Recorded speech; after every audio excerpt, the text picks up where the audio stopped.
Israhel van Meckenem, also known as Israhel van Meckenem the Younger, was a German printmaker and goldsmith, perhaps of a Dutch family origin. He was the most prolific engraver of the 15th century and an important figure in the early history of old master prints. He was active from 1465 until his death. Life. His birth date is merely an estimate. Recent guesses range from the early 1430s to 1450.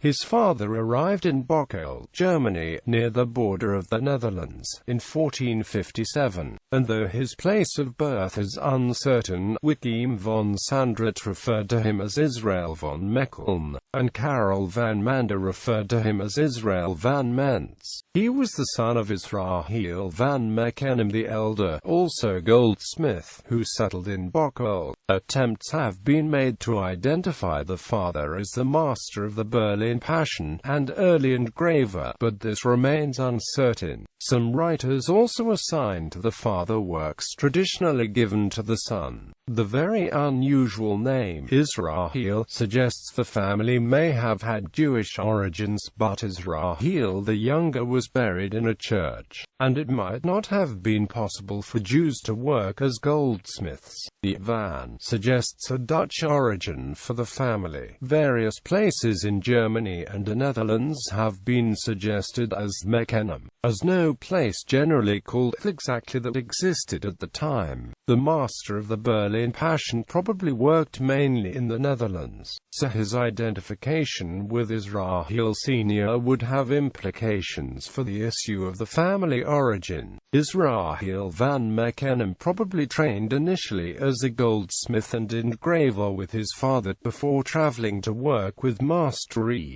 the leading Northern European engraver of the day. His earliest dated print comes from 1465, and indicates that he created it in Cleves, modern Cleve, on the Dutch border and then Dutch-speaking, where the family had moved. In 1470 he is documented as working in Bamberg in Bavaria. He returned to Bocholt by about 1480, where he remained for the rest of his life. He continued to work at goldsmithing. Some surviving pieces are widely accepted as his, and many commissions from the Bocholt Council are documented between 1480 and 1498.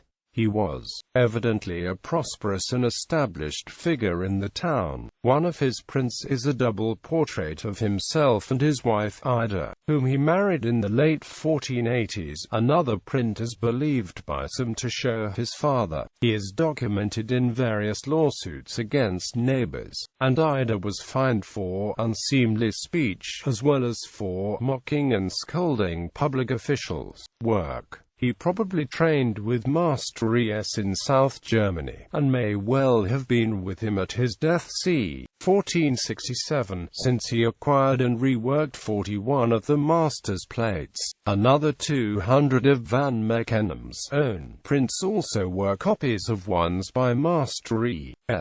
In total, he produced over 600 plates, most of which were copies of other prints. They represent about 20% of print production by all Northern European artists in the period of his working life. His career lasted long enough for him to copy Dürer prints. Apart from the above, he copied prints by the house bookmaster, including some now otherwise lost, Martin Schongauer, and many other German engravers. His famous and very fine late series on the life of the Virgin appears to have been based on drawings by Hans Holbein the Elder at his workshop, and he may have entered into a regular commercial relationship with Holbein. His early works were fairly crude, but in the 1480s he developed an effective personal style and made increasingly large and finished works. His own compositions are often very lively, and take a great interest in the secular life of his day. One famous print, supposed to illustrate the story of St. John the Baptist and Salome, pushes the specific incidents of the story far in the background to allow space for a scene of court dances, dressed in the height of contemporary fashion, which takes up most of the plate. He was sophisticated in self-presentation, signing later prints with his name and town, and producing the first self-portrait print of himself and his wife, which was also the first portrait print of an identifiable person. Some plates seem to have been reworked more than once by his workshop, or produced in more than one version, and many impressions have survived, so his ability to distribute and sell his prints was evidently equally well developed. He was apparently the first to issue engraved indulgences, apparently bootlegged version, never subject to papal review. One print promises 20,000 years reduction of time in purgatory per set of prayers, increased in a second state to 45,000 years.